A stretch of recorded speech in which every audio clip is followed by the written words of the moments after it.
말씀 보겠습니다. 마가복음 14장 34에서 39절 같이 읽겠습니다. 시작.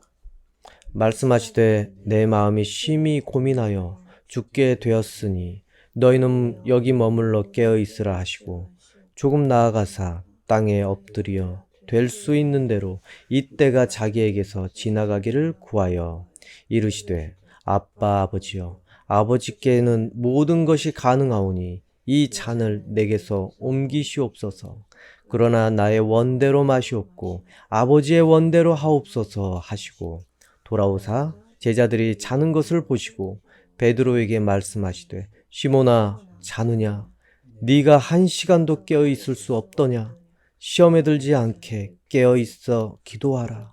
마음에는 원이로되 육신이 약하도다 하시고 다시 나아가 동일한 말씀으로 기도하시고. 마가복음 14장 34에서 39절 쉬운 성경으로 제가 읽어드리겠습니다. 예수님께서 말씀하셨습니다. 내 영혼이 심히 괴로워 죽을 지경이다. 여기서 머무르면서 깨어 있어라. 예수님께서 조금 더 가셔서 땅에 엎드리셨습니다. 그리고 할 수만 있다면 그때가 지나가 버리기를 기도하셨습니다. 예수님께서 기도하셨습니다.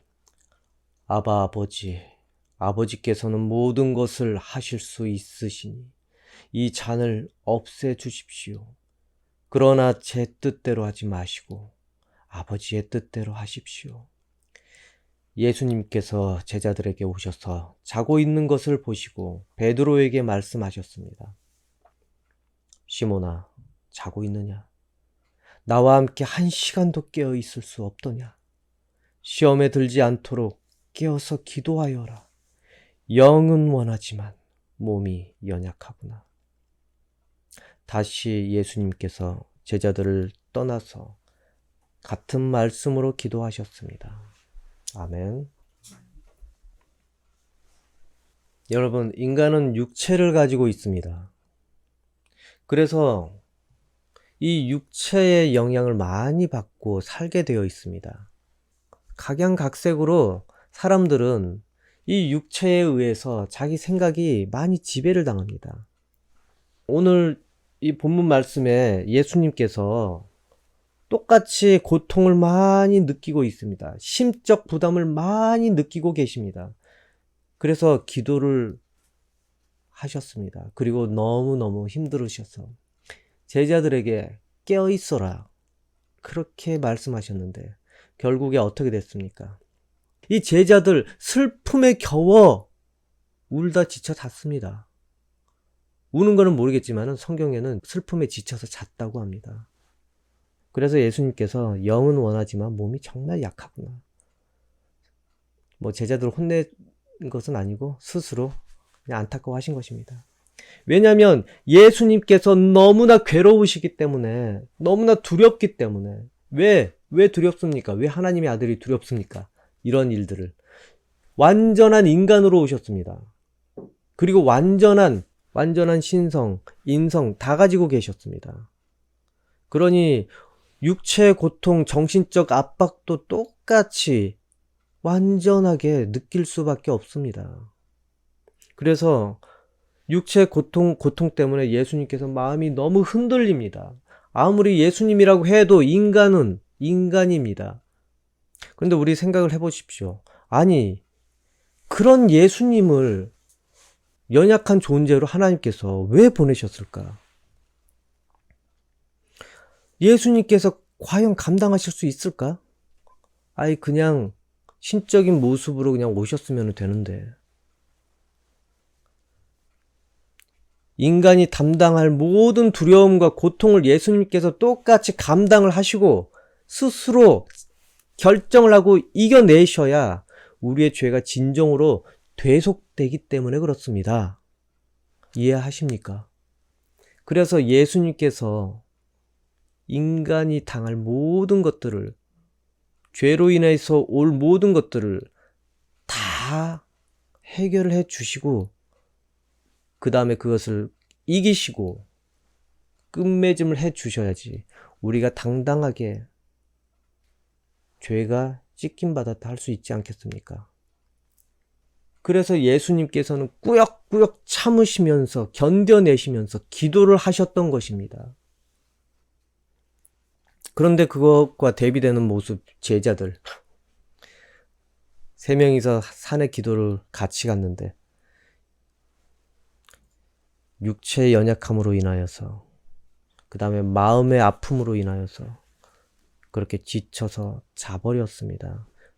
자신의 의지와 각오 그것보다 강한 것이 육체의 상황 아니겠습니까?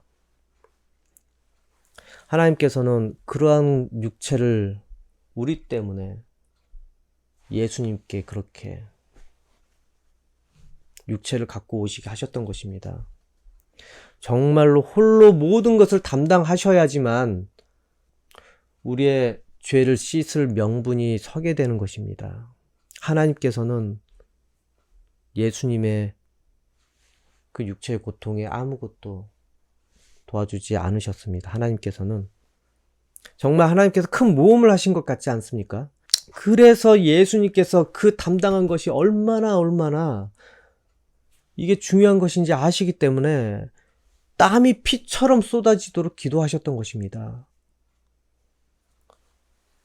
그리고 예수님께서 그 인간의 두려운 면을 보여주셨습니다. 예수님께서 하나님께 기도하실 때 보여주시게 됩니다. 아버지께서는 전능하십니다. 모든 것이 아버지께는 가능하십니다. 그러니 가능하시다면 제발 이 어려움을 피할 수 있게 해주십시오.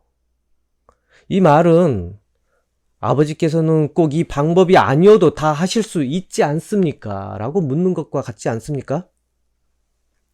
얼마나 심적인 고통이 심하면 이러셨겠습니까? 누가복음에는 그래서 예수님께서 기도하시는데 천사들까지 하늘에서 내려와서 옆에서 계속 같이 힘이 되어주려고 했다고 합니다. 근데 예수님의 그 다음에 이제 기도가 더 놀랍습니다. 36절에 그러나 제 뜻대로 하지 마시고 아버지 뜻대로 하십시오. 여러분, 우리는 정말 예수님을 본받아야 합니다. 우리도 이와 비슷한 상황을 일상에서 많이 접할 때가 있습니다. 그래서 하나님께 기도하는 경우가 있습니다. 우리가 감당해야 될 어려움이 있을 때 우리는 어떻게 기도해야 되는지 예수님께서 보여주신 것입니다. 우리는 그런데 대부분 하나님, 이 어려움이 사라지기를 바랍니다. 피할 길을 주십시오. 여기서 끝입니다. 그러나 제 뜻대로 하지 마시고 혹시라도 제가 잘못한 것이 있다면 아니면 이것이 나를 단련시킬 목적으로 온 것이라면 아버지 뜻대로 하십시오. 아니면 저의 죄 때문에 온 것이라면 아버지 용서해 주십시오. 이 어려움 제 죄값으로 충분히 감당할 수 있도록 저에게 힘을 주십시오. 이 정도는 해야 되지만 우리는 그것까지 신경 쓰지 않습니다. 저도 그렇고 저도 그래왔고 대부분 이 어려움이 빨리 사라지기를 원합니다. 그리고 이 어려움을 회피할 수 있는 그런 기회를 달라고 우리는 대부분 기도합니다. 물론 때로는 예의상 하나님 뜻대로 하십시오. 하나님 마음대로 하십시오. 때로는 그런 경우도 있긴 합니다. 근데 진짜 그런 상황이 되었을 때 진짜 그런 상황이 점점 되어가고 이제 감당해야 될 때가 딱 와버렸을 때 어떻게 됩니까? 진짜 하나님 뜻대로 하십시오입니까? 답답할 것입니다. 화가 날 것입니다. 그러면서 하나님을 대할 것입니다. 믿음의 시험이 찾아오게 됩니다. 그 여파가 교회에 고스란히 미치게 됩니다. 또 자기 생활에 고스란히 미치게 됩니다. 내가 믿음 생활을 했던 사람인가? 아니면 내가 교회 다녔던 사람인가? 그것이 구분이 안 될 정도로 시험 든 모습이 보이게 됩니다. 결국에 나중에 하나님의 존재까지 의심스러워 하게 될 수도 있습니다. 시험을 당하면서 첫 번째 오는 그런 마음이 이런 마음입니다. 하나님께 묻고 응답받는 거 되게 힘드네. 하나님 계시기는 한 건가? 아이고, 차라리 그냥 사람들에게 기대는 게 더 빠르겠다. 더 낫겠다. 이제는 떠나가 버립니다. 여러분, 하나님께서는 불가능이 없다. 이런 찬양 많이 있지 않습니까? 전능하신 하나님? 좋은 일이 생기고 내가 바라던 것이 이루어졌으면 이걸 부를 때마다 눈물이 납니다. 하나님께서는 불가능이 없으시다. 그것 때문에 너무 기쁘고 하나님의 존재감을 느꼈으니까. 그런데 정말 어려운 상황인데도 아무것도 이루어지지 않았다고 하면 이 찬양을 부를 때 어떤 느낌? 하나님 불가능이 없다는 그거를 외칠 때마다 자기 현실을 비춰보면서 의심하고 반박하는 마음이 막 나올 것입니다. 그러면서 이제는 응답받을지 아닐지 확신도 없으면서 이 성경 구절을 읊조리는 날이 또 오게 됩니다. 그래도 혹시는 모르니까. 빌립보서 4장 6에서 7절. 아무것도 염려하지 말고 다만 모든 일에 기도와 간구로 너희 구할 것을 감사함으로 하나님께 아뢰라. 그리하면 모든 지각에 뛰어난 하나님의 평강이 그리스도 예수 안에서 너희 마음과 생각을 지키시리라. 이것을 읊조리게 됩니다. 혹시라도 확신은 없으면서 읊조리게 됩니다. 믿어야 뭐든지 그나마 좀 되지 않겠습니까? 믿음도 없는데 그나마 자기 마음에 희망을 주고자 그렇게 읊조려 봅니다. 근데 여러분, 기도는 우리가 필요해서 하는 것입니다. 우리가 필요한 것이 있기 때문에 한 거 아닙니까? 하지만 결국 이루어 주시는 일을 하시는 분은 하나님께서 하십니다. 그럼 어떻게 해야 됩니까? 하나님과 사이가 좋아야 됩니까? 나빠야 됩니까? 좋아야 되는데 그냥 긴가민가 하는 사람은 사이가 좋습니까? 아니, 하나님께서는 인내하며 참고 좀 기다릴 줄 아는 사람들, 그런 사람들을 기뻐합니다. 한순간 한순간을 가지고 평가하면서 일희일비하는 사람. 하나님도 그냥 애가 탑니다. 마음이 그냥 어찌해줘야 되는 거야? 맨날 그냥 상처받아. 맨날 투덜거려. 우리는 이렇게 바로 눈앞에 있는 것들이 됐냐 안 됐냐에 따라서 하나님의 존재까지 판단하려고 합니다. 모든 것이 하나님 결정에 달려 있습니다. 내 결정에 달려 있는 것이 아닙니다. 내가 아무리 필요하다고 하나님께 명분을 얘기해도 결국에는 하나님께서 결정하시게 되어 있습니다. 내가 염려하던 것, 내가 꼭 필요하던 것 계속 기도하고 간구했지만 하나님께서 결정하시고 판단하셔야지 되는 겁니다. 근데 우리는 이걸 못 받아들인다는 게 문제입니다. 내가 생각해보니 이게 정말 필요하거든. 내가 너무 힘들다고. 그러니 원망스럽습니다. 그것을 허락 안 해준 하나님. 그런데 우리 여기 써 있습니다. 모든 지각에 뛰어난 하나님께서, 모든 지각에 대해서 제가 헬라어를 찾아봤는데 까먹었습니다. 단지 뜻은 하나님의 이성과 하나님의 마음과 하나님의 이해와 하나님의 이 사고가 이 헬라어에는 이 단어를 의미한다고 합니다. 하나님의 모든 지각이 하나님의 모든 마음과 이해와 이성과 사고가 발휘가 돼서 그리스도 예수 안에서 하나님의 평강이 너희 마음과 생각을 지키게 할 거라고 하셨습니다. 그러면 하나님의 마음과 이해가 동원된다는 이야기입니다. 이성, 사고가 동원된다는 것입니다. 근데 우리의 사고와 우리의 지혜를 가지고 그것을 보려니까 이해가 됩니까? 내 생각이 하나님보다 어떻게 뛰어난다고 할 수 있겠습니까? 하나님의 지혜를 우리가 어떻게 다 이해할 수 있겠습니까? 그래서 오해가 찾아오는 것입니다. 그래서 우리가 하나님을 판단하는 것입니다. 오늘 본문 예수님은 어떻습니까? 분명히 내가 감당해야 될 이 고통과 두려움 어떻게 하셨습니까? 피하게 해달라고 간구했습니다. 그런데 어떤 기도를 하며 피하게 해달라고 했습니까? 하나님께서는 전능하십니다. 그거 다 인정했습니다. 내 기도를 들어주시든지 아니든지 미리 인정했습니다. 하나님께서는 다 하실 수 있습니다. 그러니 피하게 해달라고. 그런데 내 바라는 뜻대로 하지 마시고 하나님 뜻대로 하십시오.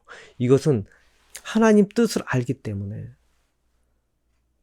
아버지 원하시는 대로, 아버지 바라시는 대로 하십시오. 그렇다면 저도 그거 순종하겠습니다. 그런데 너무 힘들어요. 너무 힘듭니다, 아버지. 너무 괴롭습니다. 그래도 아버지께서 방법이 있으시다면은 이 잔을 저에게서 피하게 해 주십시오. 이 때를 지나가게 해 주십시오. 결국에 예수님이 바라시던, 추구하시고 싶었던, 원래 추구하시고 싶었던 그대로 응답받았습니까? 아닙니다. 하나님께서 바라시던 뜻대로 결국에 결과는 십자가에 달리셨습니다. 내 기도가 응답이 안 되고 하나님 원하시는 뜻대로 되었어. 하지만 내가 이미 그것은 그렇게 해도 된다고 하긴 했는데 당하니까 너무 아프네. 뭐 이런 마음이 없었겠습니까? 예수님이라고? 하지만 순종하셨습니다. 우리가 만약에 믿고 기도했는데 이런 상황과 비슷하게 처해진다면은 우리는 분명히 하나님을 부인하고 싶은 마음이 또 꿈틀거릴 것입니다. 우리는 내가 원하는 방향이 아니면은 늘 부정적으로 대할 수밖에 없습니다. 하지만 왜 참아지는 사람이 있고 왜 안 참아지는 사람이 있냐면 그게 수준 차이 아니겠습니까? 대부분 자기가 원하는 방향이 아니면 기분이 나쁜 거는 당연하지만 그걸 어떻게 해석하고 어떻게 대응하느냐에 따라서 이제 인간의 수준이 달라지는 것입니다. 예수님이 원하는 방향이 아니셨는데도 불구하고 받아들이셨습니다. 그 정도로 하나님께서는 나를 통해서 뭔가 대책을 가지고 계신다는 그런 믿음이 있었기 때문에 그렇습니다. 하나님께서 모든 것이 다 가능하시다는 그런 믿음이 있기 때문에 그렇습니다. 우리는 내가 원하는 것이 이루어질 때 하나님께서는 모든 것이 가능하다고 하나님을 판단합니다. 그런데 만약 3번 기도에서 하나를 이루었습니다. 첫 번째로. 그 다음에 나머지 2가지를 이루지 못했을 때 어떤 마음이 듭니까? 어떤 마음이 듭니까? 그 이룬 것 우연으로 생각을 해버립니다. 그런데 사실은 하나님께서 가려서 응답한 것뿐인데 우리는 실패한 2가지가 마음에 계속 남아있어서 모든 것이 헛수고라고 생각을 합니다. 그런데 여러분 자신이 뭐 신이라도 됩니까? 조금 아까 이야기했듯이 자신의 지각이 하나님보다 뛰어나다고 생각을 합니까? 그래서 내가 요구하는 것들이 모두 지혜롭다고 생각을 합니까? 이것을 들어주지 않는 하나님께서 어리석다고 생각을 합니까? 우리는 어렸을 때 정말 어리석은 요구를 많이 합니다. 이처럼 내가 어리석은 요구를 혹시 하고 있는 것이 아닌가? 미숙한 요구를 하고 있지 않는가? 내 육체 한계 때문에 계속 그러한 어리석은 요구를 해왔던 것은 아닌가? 우리는 생각을 해봐야 됩니다. 이처럼 우리는 지각이 뛰어나지 않습니다. 육체 한계에 얽매여 있고 내 마음에 또 얽매여 있습니다. 하지만 하나님께서는 우리의 생각을 뛰어넘는 그러한 분이십니다. 모든 뛰어난 지각을 동원해서 결정하신 하나님의 응답을 우리는 어떻게 대해야 합니까? 하나님 뜻을 존중해 줍니까? 아닐 겁니다. 하나님께서 내가 바라는 모든 것을 가능하게 하실 능력이 있으시지만 하나님께서 내 형편에 비춰보신 다음에 나에게 유익한 것을 허락을 해 주십니다. 여러분 오늘 아셔야 되는 게 하나님께서는 내가 바라는 모든 것을 가능하게 해 주시는 분이 아니십니다. 혹시라도 이거를 듣는 분들이 오해하실 수 있는데 하나님이 능력이 없는 분이 아니시라 하나님의 그 놀라운 뛰어난 지각을 동원하시기 때문에 하나님께서 세상의 우상들은 어떻습니까? 거짓 신은 어떻습니까?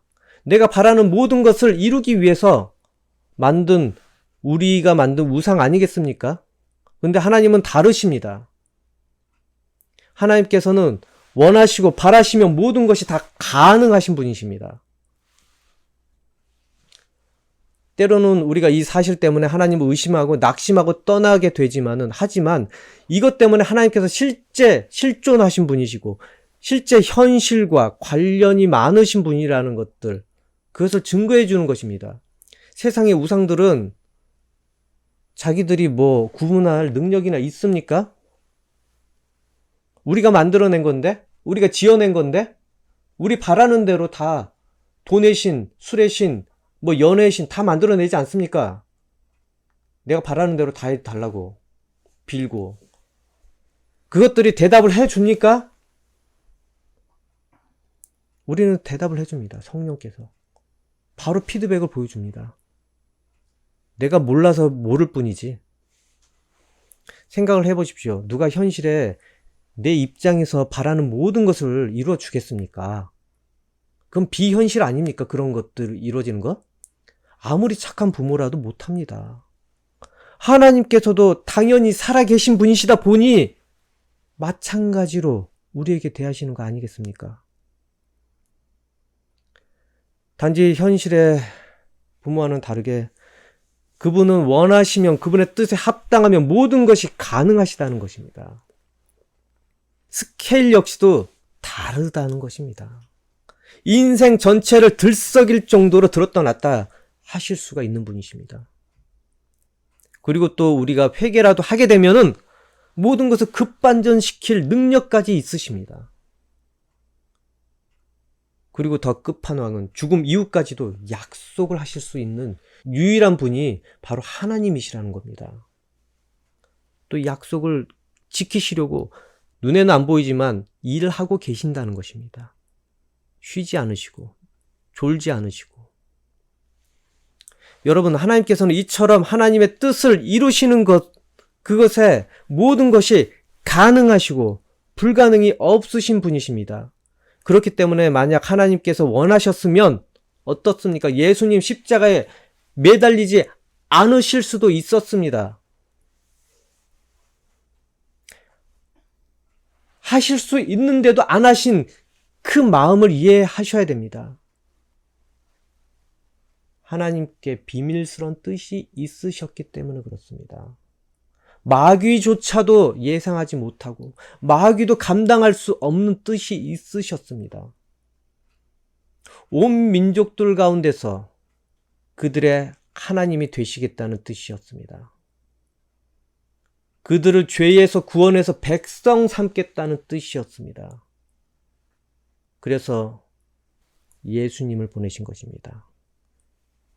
모든 죄를 예수님께 씌워서 보내신 것입니다. 십자가에 달리시게 보내신 것입니다. 하지만 사람들은 하나님을 비웃습니다.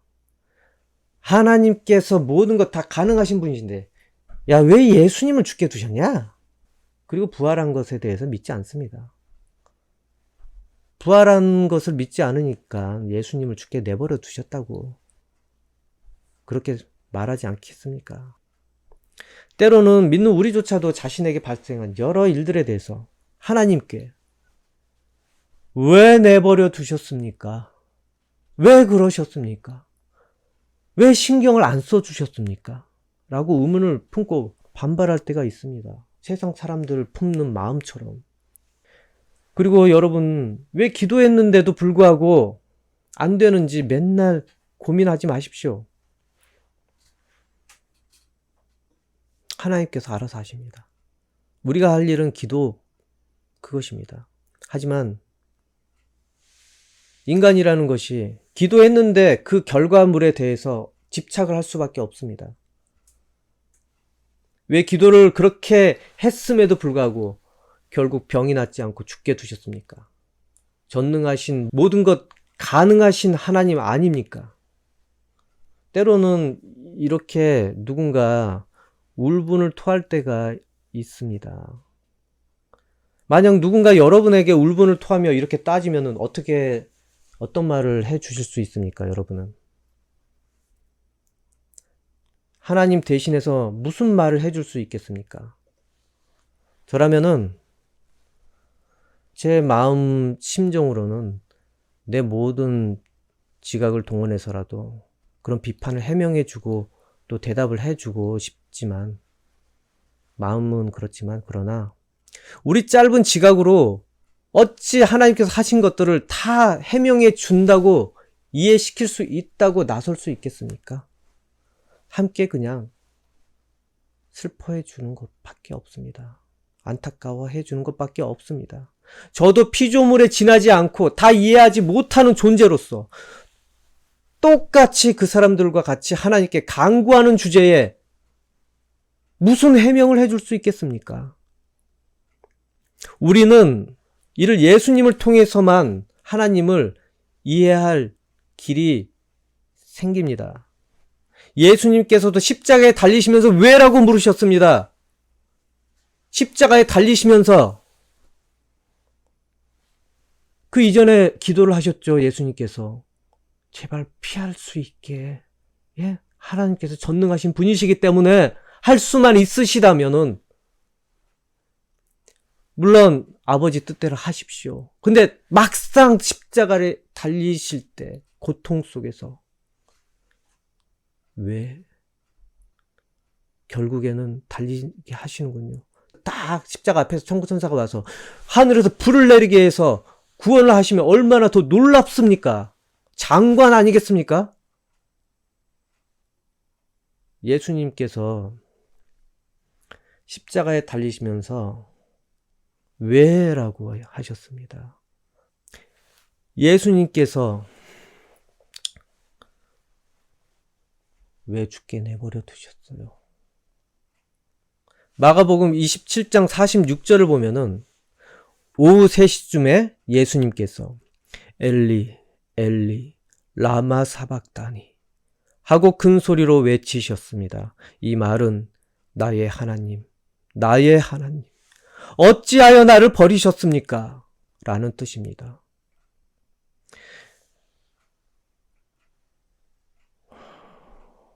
예수님을 통해서 하나님을 이해할 수 있습니다. 왜죠? 왜 그러셨어요? 왜 방치하셨어요? 왜 응답을 안 해주셨어요? 그 순간은 그렇게 물을 수밖에 없습니다. 예수님도 그러셨습니다. 우리는 순간의 절박함이 우리를 막다른 곳으로 몰아갈 것입니다. 이해할 수 없는 극한의 상황으로 그렇게 몰아갈 것입니다. 그러나 예수님께서 모든 피와 물을 흘리신 이후에 무덤에 돌이 다 치고 난 뒤에 그 이후의 상황을 통해서 이제 우리는 하나님을 더욱 알게 됩니다. 하나님께서 뜻하신 것은 삶과 죽음 그리고 공간, 세월을 초월하는 분야구나. 하나님의 뜻하신 것은 그렇구나. 우리의 모든 지혜는 도무지 하나님의 뜻을 헤아릴 길이 없구나. 라고 이제 점점 알게 될 것입니다.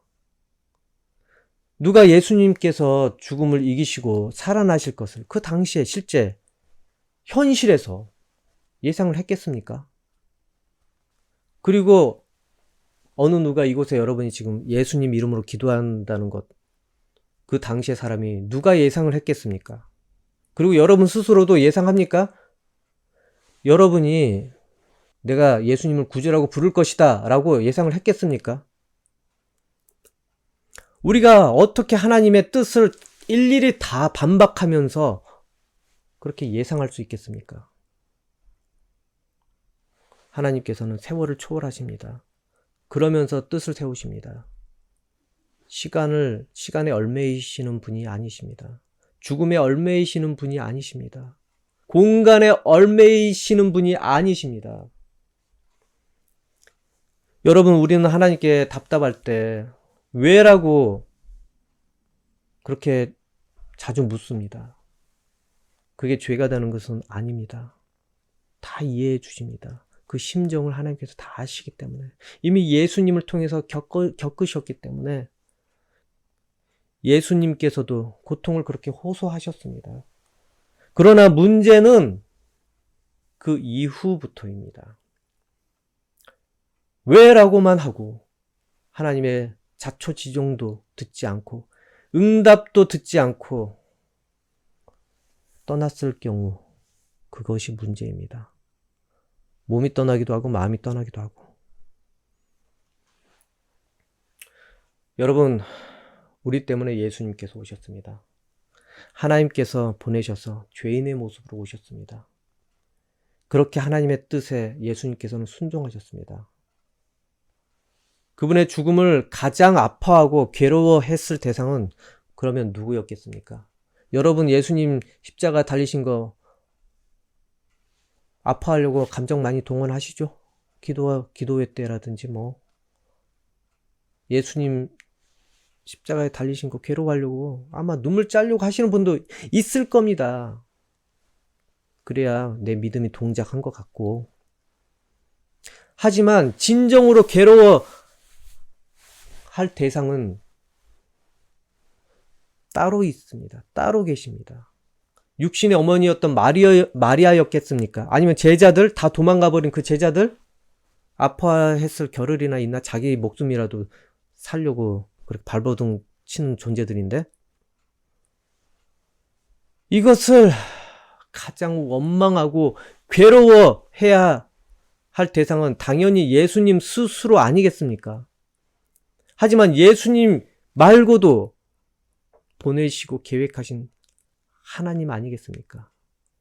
죄 많은 우리 인간을 하나님께서 얼마나 원망하셨겠습니까?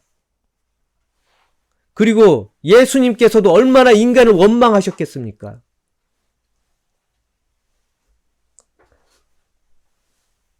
그러나 우리를 얻기 위해서 하나님께서 뜻을 끝까지 품고 계셨습니다. 이전에 다 없애버리시기로도 작정하시고 그러셨는데 끝까지 뜻을 품으셨습니다. 그리고 지금 여러분은 그 고통의 대가 덕에 하나님을 아버지라고 부르고 소원을 말하고 용서를 빌게 되는 관계가 되었습니다. 이게 우연입니까? 여러분, 그러니 어떤 이해 못할 상황이라도 하나님 뜻에서 벗어나서는 안 됩니다.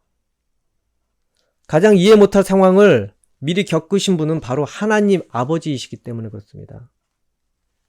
우리 때문에 독생자를 내주는 비극을 겪으신 분이시기 때문에 그렇습니다. 그럼에도 불구하고 그 원수 같은 죄인들과 화해하고자 많이 노력하고 계십니다. 복음을 전하기까지 하시고. 그렇게 그분의 뜻을 이루시기 위해 하나님께서는 모든 것을 가능하게 하셨습니다. 원수까지 사랑할 정도로 모든 것이 가능하게 하셨습니다. 마치 자녀를 살리시기 위해서 모든 것 가능한 부모처럼 말입니다. 우리를 죄에서 살리기 위해서 하나님은 모든 것이 가능하셨습니다. 그래서 아들을 내어주는 고통까지도 가능하게 받아들이셨던 것입니다. 아들까지 허락하신 우리를 향한 하나님의 사랑 앞에서 우리가 뭐라고, 어떻게, 왜라고 함부로 투정을 부리면서 하나님 있다 없다까지 거론할 수 있겠습니까? 그동안 우리는 우리의 욕망과 욕심을 위해서 모든 것이 가능한 하나님이라고 그렇게 찬양을 하고 기도를 했습니다. 우리는 세상 우상처럼 하나님을 믿어온 것입니다. 그러나 우리는 하나님 뜻 안에서 하나님께서는 모든 것이 가능하시다는 것을 알아야 합니다. 그렇다고 하나님 참 이기적이다, 독선적이다라고 욕하실 것입니까? 여러분, 그 뜻이 바로 여러분, 당신 때문인데도 그럴 것입니까? 그것 때문에 아들을 한번 잃었다 살렸습니다. 이제 우리도 그분의 뜻을 위해서 모든 것이 가능해져야 하지 않겠습니까? 이래서 못합니다. 저래서 못합니다. 투정 부리는 그 모습 하나님께서는 얼마나 참 복이 그렇겠습니까? 성령도 그래서 예철 좀 들어야 되겠어요. 성령이 슬퍼하면서 또 기도하지 않겠습니까? 우리는 정말 하나님께 너무 이기적이고 까다롭게 굴고 있을 수도 있습니다. 하나님께 내어주기 싫고 얻기만 바랄 수도 있습니다. 하나님께서는 우리가 그분의 뜻에 맞게 살기만 하면 모든 것이 다 가능하신데도 말입니다. 우리에게 아들을 내어주는 것까지 가능하신 분께서 여러분이 자신을 아끼지 않고 내어주고 순종할 때 무엇인들 못해주겠습니까? 우리는 이제 하나님의 마음을 느끼도록 해야 합니다. 하나님께서는 여러분을 너무 사랑하십니다.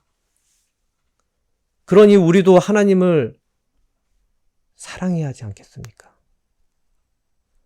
우리 하나님의 뜻 안에서 모든 것 가능한 저와 여러분이 되기를 바랍니다.